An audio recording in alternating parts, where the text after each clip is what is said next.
And we are back for yet another hour.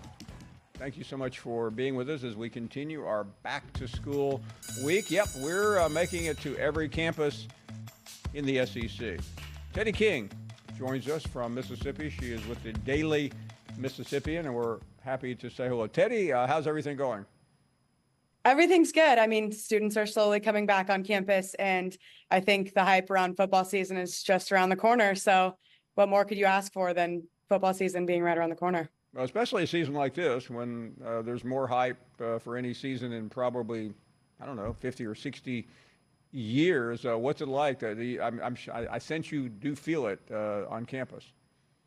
Yeah. So like I said, as things kind of start slowly, shifting back into the start of school, I mean, you see the preseason AP poll and we're ranked at number 6, which is the highest we've been ranked since 1970, which kind of goes to show how this team is looking to perform this year.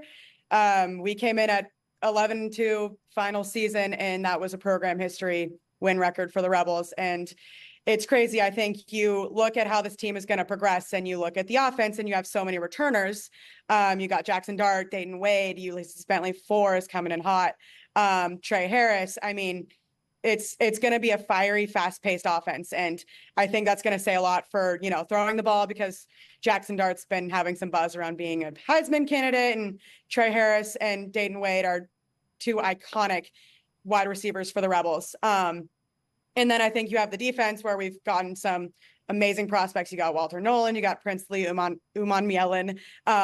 So I think this team as a whole is going to be great. And I mean, now with the 12-team playoff, Ole Miss has this chance to make another extraordinary playoff berth for the first time in program history. And again, so going back to your question, Paul, I think the buzz is just getting bigger and bigger, and people are just waiting for another good season of Rebel football. Yeah, I tell you, we talked to Trey the other day, and you could feel it, and he was talking a lot about the relationship between him and Jackson Dart, and it sounded like everything was clicking. Let's talk a little bit about the defense. You mentioned it, one in particular coming over from Texas A&M, but he's not the only one.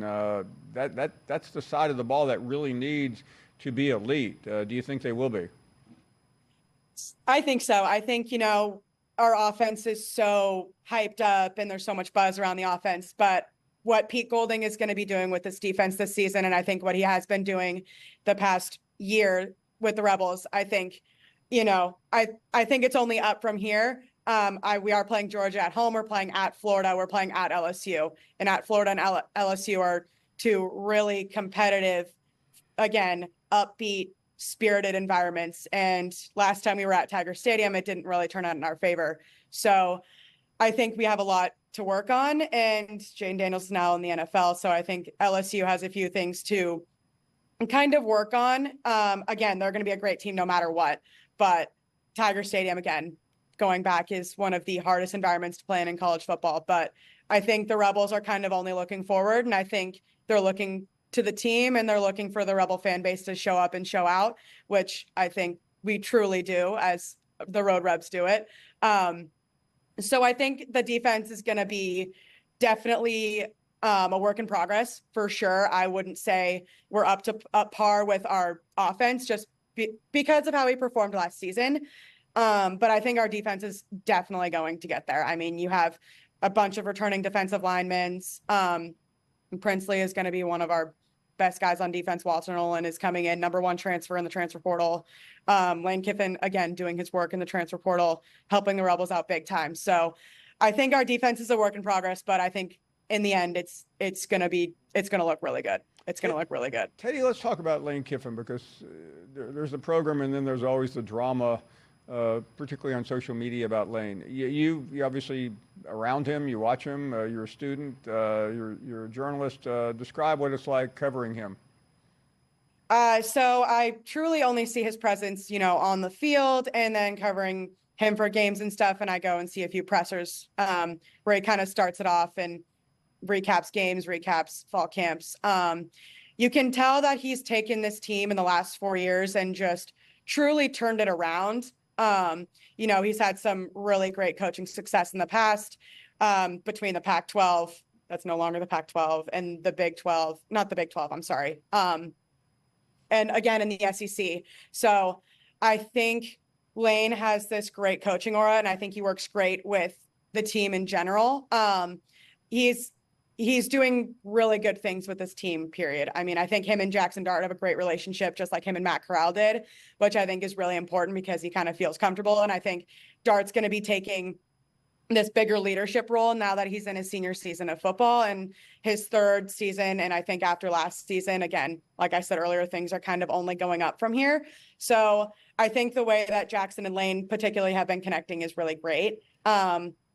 But I think, yes, social media also always says a lot of things, and social media is also social media. Sometimes you have to take everything with a grain of salt, and different media networks can say different things. But I think all in all, what people / fans should be taking away is that Lane Kiffin is kind of coming back, coming in hot to secure another 11-win season, if not hopefully aiming for 12-1, if not a perfect season, but definitely aiming for that 11-2. But I think Lane Kiffin's going to take this team just like he did last season and make it even better than he did last season in that 11-win season. Teddy, I asked Trey Harris to describe Lane Kiffin. I said there's a lot of craziness about him. He said nothing crazy. He said he's a chill guy. Is that a fair description of how students view him? I would say so. I think the coach connection with the students is not as close as a lot of people would assume. I see where Trey says he's chill. I think I see him from a press conference standpoint, and I think he kind of really comes off a little bit nonchalant, but kind of gets to the point in his pressers. He doesn't really go on and on.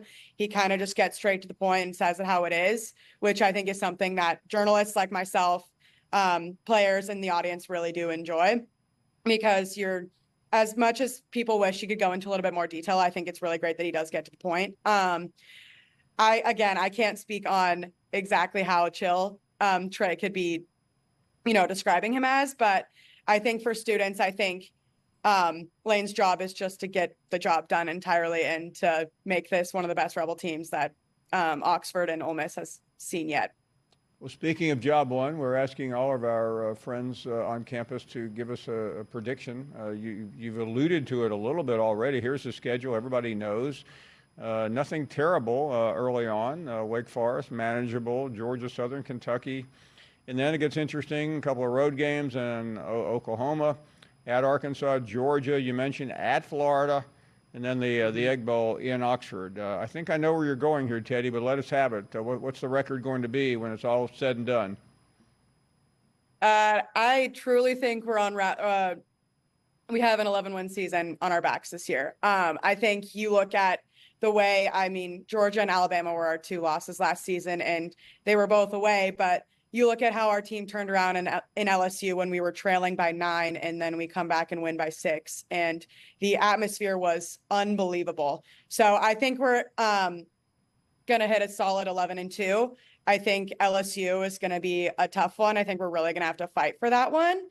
And I think if we perform at our top tier best, I think Georgia could be very much a close game. If not, we come out on top. But again, you're looking at back-to-back champions. You've looked at number one for at least a few weeks in season polls for 3 or 4 years straight. So Georgia's a talented team too. I think the Swamp is going to be a little bit tougher of an environment to play in, since it's been, a few seasons since we've been back in the Swamp. But I think we're looking at an 11-2 season. I think our offense is really going to show up. I think Jackson wants to throw the ball.